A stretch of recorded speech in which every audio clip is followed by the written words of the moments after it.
मैं इस पूछना चाहूँगा, चूंकि आपने काफ़ी डिटेल में बताया इसको। अब ये जो अनएक्सप्लेन्ड गोल्ड है, इसमें एक सवाल ये उठता है कि मान लिया जाए विरासत में मिला है गोल्ड, गिफ्ट में मिला है गोल्ड, तो संक्षिप्त में बताइए कि उसमें टैक्स कितना देना पड़ेगा वहाँ पे? देखिए, सबसे पहले तो लक्ष्मण जी, जो मैं सर्कुलर की बात कर रहा था उसमें आपने सवाल पूछा, एक मैं I take only half a minute to clarify further. वो सर्कुलर में ये भी कहा गया है कि ये जो लिमिट है जिसके पास कोई प्रूफ नहीं है, पर अगर आपने वेल टैक्स का रिटर्न भरा है, उसमें दिखाया है, तो ज्यादा भी हो सकता है। अगर आपके फैमिली का स्टेटस आप समझा सकते हैं और उसके आधार से हैं तो ज्यादा भी हो सकता है। उसी तरीके से अगर आपको मान लीजिए गिफ्ट में मिला हो या इनहेरिटेंस विल में मिला हो, उसका आपके पास एविडेंस है तो ज्यादा रख सकते हैं। अब आपने ये पूछा कि जब मिलता है, तो गिफ्ट के केस में हम तीन अलग अलग सिचुएशंस लेंगे। एक, आपको रिलेटिव की ओर से मिलता है तो उस पर कोई भी सीमा नहीं है।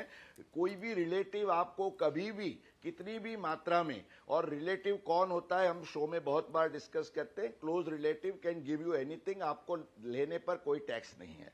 दूसरा, अगर वो रिलेटिव नहीं है तो 50,000 की जो वार्षिक सीमा होती है विथ ऑल अदर एसेट्स, आपको कुछ गिफ्ट मिला हो, वो ध्यान रखना है। लेकिन एक तीसरी सिचुएशन ये है कि मान लीजिए रिलेटिव नहीं है पर आपको अपने शादी के अवसर पर कुछ मिलता है गोल्ड, तो वो रिलेटिव हो या नॉन रिलेटिव हो, तो नॉन रिलेटिव से भी आपको मिलता है, उस पर कोई टैक्स नहीं है।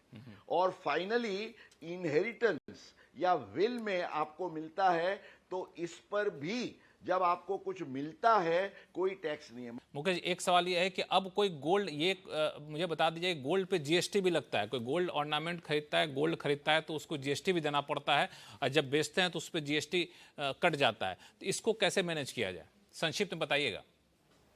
अभी ऐसा है लक्ष्मण जी, जब आप गोल्ड खरीदते हैं तो गोल्ड पर एक नॉमिनल जीएसटी का रेट 3% रखा गया है। हालांकि वो काफी एक रीजनेबल रेट है, मेरे ख्याल से इसके लिए कोई किसी को शिकायत नहीं होनी चाहिए।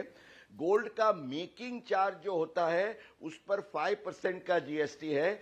लेकिन इसी कॉन्टेक्स्ट में हमें ये ख्याल रखना है लक्ष्मण जी कि अगर आप अपने पुराने कोई भी जो ऑर्नामेंट्स हैं उसको बेचते हैं डीलर को, तो आप पर कोई भी जीएसटी की जिम्मेवारी नहीं है। माना सेकेंडरी सेल जो है उस पर कोई भी जीएसटी नहीं लगता है, ये आप ख्याल रखिए। चलिए, तो ये सारे मुद्दे हैं। अगर आप गोल्ड खरीद रहे हैं, बेच रहे हैं,